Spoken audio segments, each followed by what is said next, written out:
Drought fears grow as the Minister of Primary Industries visits parched land in Canterbury. So we've had a lot of forecasts, I'll say, in 4 or 5 days it'll rain, and as it gets closer, the forecast, the rain slowly disappears until the sun's shining.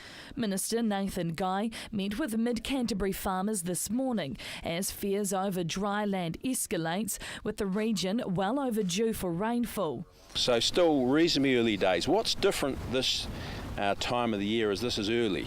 This is very early. Here we are in late January, and we're in a significant dry period on the east coast of the South Island. So it's early to be so dry.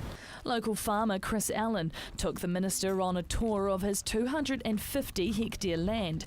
He says they're coping okay right now, but he's preparing for the worst-case scenario, with restrictions in place for some irrigators as water levels drop. Those further south, at least we've got a little bit of water that's still doing something. On Allen's farm, he's already struggling to irrigate his thirsty land. So for the last 6 weeks, we've been taking less than half of what we would ultimately require to keep that full. So normally that would keep us going for about 3 weeks. Well, now it's not used, so we're now down to some shallow wells, and as the shallow wells aren't yielding the same, so we're just down to one irrigator.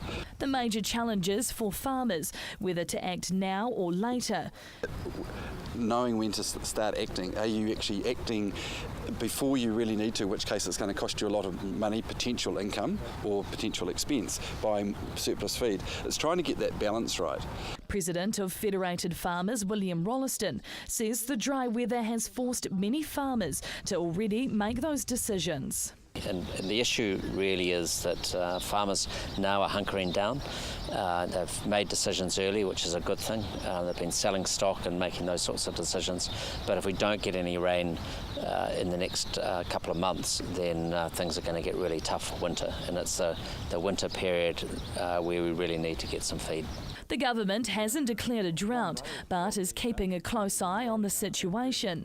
It's really important that the minister comes down, and he comes down early enough to see things that are developing. And as he said, he can get as many briefing papers as he likes in his office, but there's nothing to substitute actually coming down and talking to the people on the ground. Farmers are resilient. They have been through this before, particularly in Canterbury.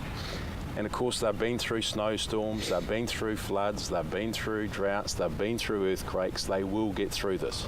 Until their land starts to become greener, these farmers are sticking together to see out Canterbury's unusually dry summer. Emma Cropper, CTV News.